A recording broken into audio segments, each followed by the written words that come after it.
Olá, eu sou Monique Moleiro, aqui do Com Amor, e hoje eu quero compartilhar alguns insights que eu tive lendo este livrinho aqui. Ele é super curto, eu li assim em alguns dias, juro, foram dias que eu li ele. Ele é super rapidinho, super leve, mas me surpreendeu na, na maneira em que ele traz as ideias. Como o nome diz, ele fala sobre criatividade.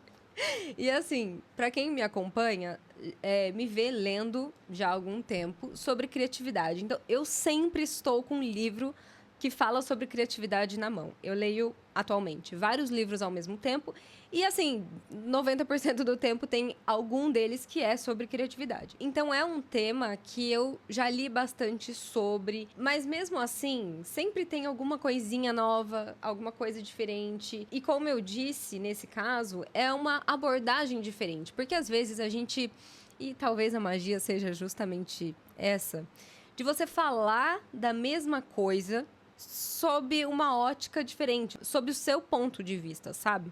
A sua maneira de abordar aquele tema. É justamente essa graça.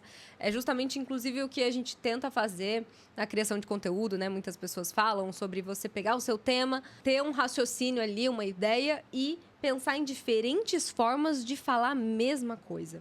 Então, apesar disso, né, de eu ver vários autores diferentes falando sobre a mesma coisa, eles abordam de formas diferentes. E uma das coisas que mais me chamou a atenção aqui foi a forma como ele fala sobre o inconsciente, né? Não só o poder do inconsciente, né, do subconsciente, mas o papel dele para nós termos ideias criativas e melhores ideias. Por exemplo, ele fala aqui, né? Se eu trabalhasse antes de dormir, muitas vezes tinha uma ideia criativa durante a noite. Essa descoberta foi muito estranha para mim. Eu sempre tinha achado que pensar tinha a ver com franzir a testa e fazer uma força danada. E aí, isso me fez pensar. Assim, gente, de novo, é uma. É uma coisa que não é nova pra mim. Porque a gente sabe que, pô, às vezes a gente fica ali horas se debatendo em relação a algum problema, alguma coisa que a gente tá tentando criar, e não chega muito longe, não chega na resposta. E às vezes a gente vai dar um cochilo ou vai dormir, e no outro dia, com a cabeça fresca, a gente chega no problema, na resolução desse problema muito mais fácil. Ou então, às vezes, no banho, momentos de lazer, que você não tá pensando diretamente naquele problema, ele tá ali meio que em stand-by, e você tá pensando de uma forma mais livre, pensando em outras coisas, e do nada vem um insight. Mas esse do nada, ele não é do nada. Na verdade, acho que nada é do nada. Sempre tem alguma coisa por trás, né? É porque você já estava pensando naquele problema, você já estava juntando referências antes.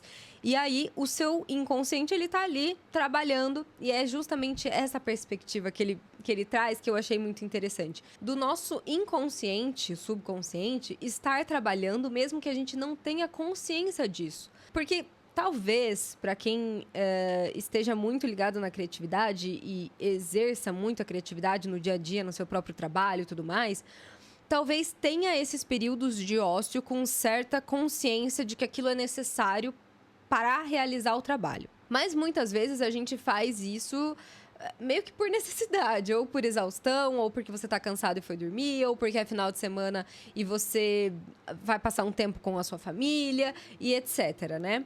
Então a gente faz meio que por necessidade, mas talvez quem trabalhe com isso tenha mais consciência nesses períodos de ócio também, do tipo, putz, travei nessa etapa aqui, eu preciso de um tempo para respirar. Mas eu achei muito interessante essa forma como ele traz de que o nosso subconsciente, ele tá trabalhando no problema, mesmo que a gente não tenha consciência disso.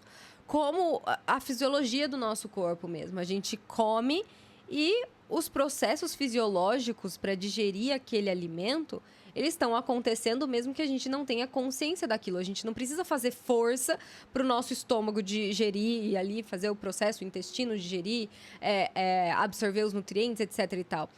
O corpo é inteligente o suficiente para fazer as coisas que ele precisa fazer naturalmente. E isso tudo também me levou a pensar de que talvez a gente tenha uma certa crença limitante de que a gente precisa fazer esforço para chegar no melhor resultado possível o tempo todo nesse processo de criação. E talvez isso não seja verdade, provavelmente não é, justamente por conta disso. Porque a ideia, ela passa por uma certa reformulação ali, um processo de banho-maria para chegar no melhor resultado. Porque pensa o tanto de coisa que o nosso inconsciente armazena sem a gente saber.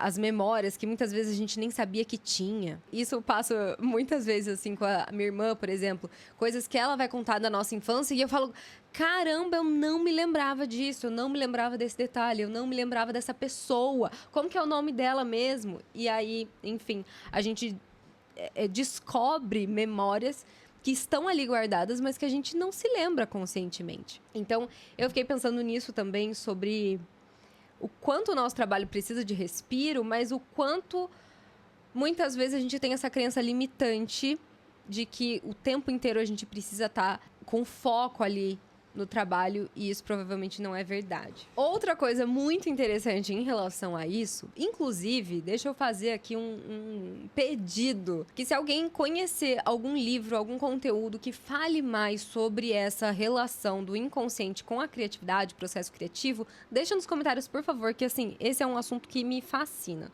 Mas, enfim, ele fala, inclusive, né, sobre essa questão do inconsciente, do como, muitas vezes, quando... Aí é que tá, tem a condição de que se é algo que a gente praticou por muito tempo, pratica, você vai melhorando essa sua habilidade ao ponto dela ficar automática pra você, você faz aquilo sem pensar, sem ter consciência de todos os detalhes e todos os processos que acontecem naquela sua ação, que você já tá tão acostumado a fazer, que provavelmente você exerce essa função, essa ação, melhor se você não estiver pensando conscientemente nela, do que quando você tenta pensar e aí o negócio desanda. Um exemplo da minha vida agora, atual, pessoal, é, por exemplo, as aulas de beach tênis. Fazem alguns meses que eu estou fazendo aula e eu consigo ver a minha evolução, assim, do começo, que era... Meu Deus do céu. E agora que tá um pouco melhor, as coisas estão fluindo um pouco melhor. E tinha coisas que no começo o professor falava assim: vira de lado, ergue o braço, pega a bola lá em cima e tal. E eu falava, cara, é impossível fazer isso, é impossível, é muita coisa pra prestar atenção. Porque enquanto eu tô pensando em virar o corpo, a bolinha já caiu. Tem a velocidade do jogo, tem um monte de coisa pra você prestar atenção. E o negócio não fluía, assim, da forma como ele fazia, da forma como ele falava que era, sabe? E eu ficava tipo... Não tem como, não dá pra fazer isso assim. E aí, enfim, eu entendo que o processo leva tempo até tudo se encaixar, né, nas suas habilidades e tudo mais. E hoje em dia, tem coisas que eu tô melhorando e tudo mais, e às vezes eu acerto a bola simplesmente no automático. Às vezes eu erro também e eu não sei o porquê que eu tô errando. E eu pergunto, por quê? Né? Por que não saiu do jeito certo? Eu achei que tava tudo certo e não tava. Então, no que é que eu tô errando, né? Da mesma forma que as coisas também, eu vou ali praticando, ajustando detalhes aqui e ali. E uma hora, o negócio virou o corpo, correu, catou a bola, acertou a bola no campo adversário. E foi tudo meio que inconsciente, foi tudo meio que automático. Então, isso acontece na nossa vida, né? O nosso inconsciente, ele é muito poderoso. Ele tá ali absorvendo e aprendendo cada coisa que a gente faz. E isso na criatividade é a mesma coisa, né? A gente vai absorvendo referências o tempo todo e o inconsciente, ele tá ali, esperto e prestando atenção em tudo isso. Bom, por fim, a terceira coisa aqui que eu achei muito interessante que ele traz no livro. Vamos parar por aqui, porque tem muita coisa e, bom, enfim, vai que você quer comprar o livro também. Não vou te dar tantos spoilers assim. Mentira, tem mais coisa, várias coisas aqui que eu não falei. Tem até alguns, sei lá, mindsets ou exercícios práticos que ele traz no final também. Então, é bem legal o livro, tá?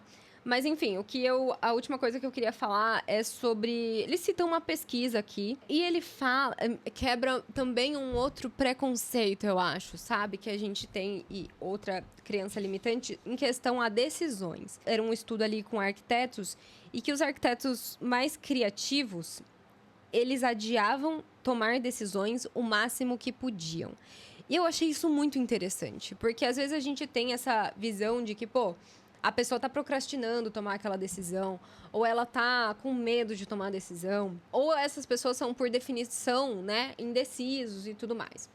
E que isso seria meio inviável e tal. Mas a questão não é essa. Ele fala que pra gente pensar quando tem uma decisão, assim, importante pra tomar, até quando a gente precisa tomar essa decisão? Quando a gente precisa dar a resposta?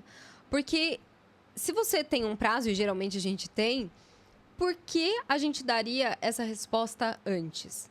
Porque quando a gente espera um tempo a mais, vem a questão do inconsciente também, né? Porque é mais tempo para ele trabalhar ali. Mas quanto mais tempo a gente espera, mais informações a gente pode coletar, a gente pode obter.